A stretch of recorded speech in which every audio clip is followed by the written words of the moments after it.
फिर भी मैत्रीकरण विषय को अगले मंत्र में कहते हैं। भावार्थ, सब मनुष्यों को चाहिए कि यथार्थ वक्ता विद्वानों से मित्रता सदा ही करें, जिससे वे उत्तम उपदेश से सबको सृष्ट विद्या के जानने वाले धर्मात्मा करके बहुत ही उत्तम विज्ञान को देकर सुखी करें। अब शत्रु निवारण के अनुकूल सेना की उन्नति के विषय को अगले मंत्र में कहते हैं।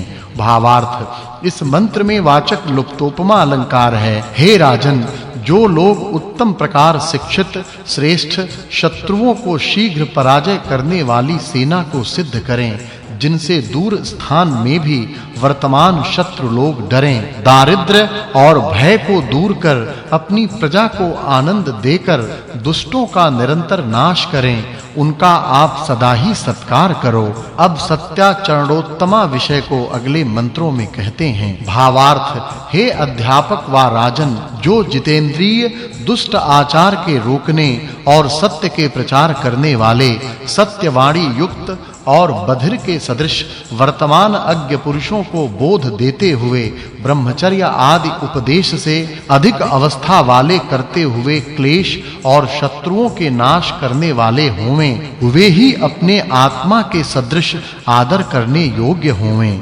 भावार्थ, हे मनुष्यों, जैसे जल से प्राण धारण अन्न आदि की उत्पत्ति और सुंदर और दीर्घ अवस्था होती है, वैसे ही सत्य आचरण से संपूर्ण ऐश्वर्य विद्या और बहुत काल पर्यंत जीवन होता है, जिससे निरंतर सत्य ही का आचरण करो। भावार्थ, हे मनुष्यों, जो लोग मनुष्य के शरीर को प्राप्त होकर नियम से नित्य आचार सत्य याञ्चा करके शीघ्र धार्मिक होते हैं, वे भूमि और सूर्य सबकी कामना की पूर्ति कर सकते हैं। फिर प्रशंसा परत्व से पूर्व विषय को अगले मंत्र में कहते हैं।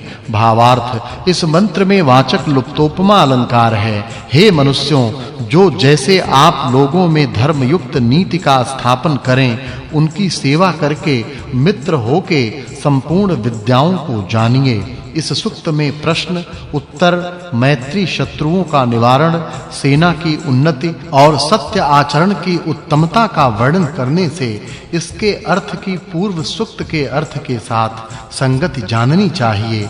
यह 23वां सूक्त और 10वां वर्ग समाप्त हुआ।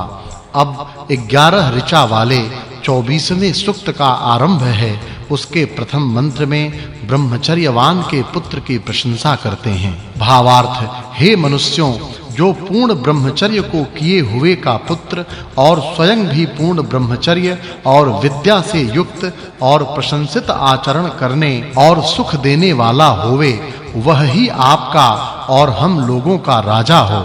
अब पूर्वोक्त विषय के अंतर्गत धनुर्वेदाध्ययन के फल को अगले मंत्रों में कहते हैं। भावार्थ, जो मनुष्य बाल्यावस्था से लेकर उत्तम चेष्टा युक्त विद्वानों की सेवा करने वाला, उत्तम प्रकार शिक्षा युक्त न्याय मार्ग का अनुगामी, धनुर्वेद का जानने वाला, चतुर और युद्ध में भय रहित होवे, उसी को राजा करो।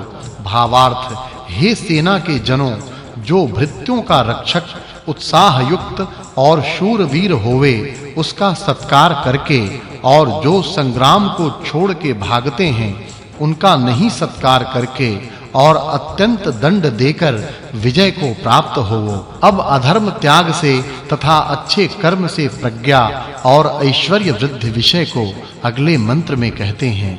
भावार्थ, योगाभ्यास के बिना बुद्धि नहीं बढ़ती है और बुद्धि के बिना धन और आत्मा की सिद्धि नहीं होती है, और विद्या, पुरुषार्थ और न्याय के बिना प्रजा का पालन नहीं कर सकते। अब योग्य आहार विहार विषय को अगले मंत्र में कहते हैं। भावार्थ, जो मन उत्तम प्रकार संस्कार युक्त अन्नों का पका करके रुचि पूर्वक भोजन करते हैं, वे बल को प्राप्त होके रोग रहित होने के योग्य होवें, और ऐश्वर्य को प्राप्त होके धर्म और यथार्थ वक्ता पुरुषों की सेवा करें। अब शत्रु जनों को जीतने के लिए राज्य प्रबंध को अगले मंत्रों में कहते हैं। भावार्थ, हे राजन, जो मनुष्य अपने राज्य के भक्त, धर्म का सेवन और ऐश्वर्य की कामना करने तथा अधर्म को छोड़ने वाले संग्राम में परस्पर अपने जनों में मैत्री करते हुए विद्वान जन होवें, वे ही आपको राज शासन में संस्थापन करने योग्य हैं। भावार्थ, जो राजपुरुष राज्य के लिए ऐश्वर्य को बल और सेना के लिए भोजन आदि सामग्रियों को धारण करे, वे प्रीतिकारक सुखों को प्राप्त होवें। अब शत्रुओं के विजय से राज्यादि पदार्थों के रक्षण विषय को अगले मंत्रों में कहते हैं। भावार्थ, इस मंत्र में वाचक् लुप्तोपमा अलंकार है। जैसे पतिव्रता स्त्री संपूर्ण ऐश्वर्यों की उत्तम प्रकार रक्षा और उन्नति करके पति आदि को आनंद देती है, वैसे ही विद्या और विनय युक्त राजा अपने प्रजाजनों की अच्छे प्रकार रक्षा और ऐश्वर्य की वृद्धि करके सब सज्जनों की रक्षा करता है। अब ज्येष्ठ कनिष्ठ के व्यवहार विषय को अगले मंत्रों में कहते हैं। भावार्थ, जो मनुष्य अनेक प्रकार के व्यापार करने वाले अभिमान रहित बुद्धिमान हुए विद्या और शिक्षा से पूर्ण वाणी को करते हैं, वे छोटों को पाल सकते हैं।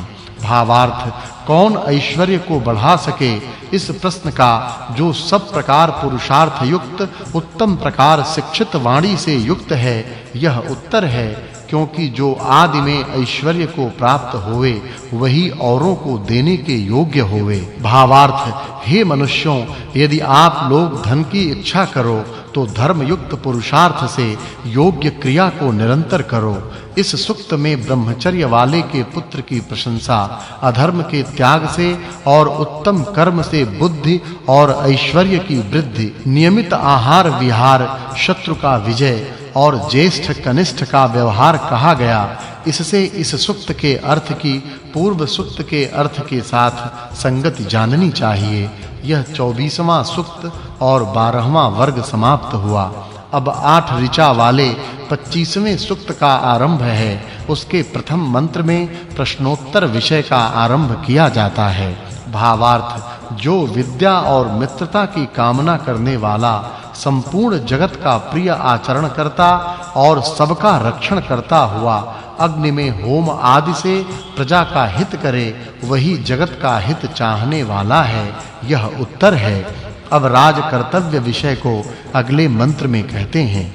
भावार्थ, इस मंत्र में वाचक् लुप्तोपमा अलंकार है। जो मन, कर्म और वचन से नम्र होता है, जो किरणों के तुल्य प्रकाश स्वरूप व्यवहार युक्त, जो जगदीश्वर के साथ मित्रता तथा सबके साथ भातृपन की रक्षा करता और जो विद्वानों के लिए हित करता है, वही संपूर्ण इष्ट फल को प्राप्त होता है। अब उत्तम, मध्यम और निकृष्टों को कर्तव्य कर्म विषय का उपदेश अगले मंत्रों में दिया है। भावार्थ, जो विद्वानों के संग को करते हैं, वे सूर्य आदि के सदृश संपूर्ण कामनाओं को प्राप्त करा सकते हैं, और जो नहीं कामना करने योग्य वस्तु की नहीं कामना करते हैं, वे कामनाओं की सिद्धि से युक्त होते हैं। यह उत्तर है। भावार्थ, इस मंत्र में वाचक् लुप्तोपमा अलंकार है। जो गृह में निवास के सदृश विद्या में निवास करे और ब्रह्मचर्य से खगोल आदि विद्या को प्राप्त होवे और मनुष्यों के लिए हित का उपदेश देवे, वही उत्तम होता।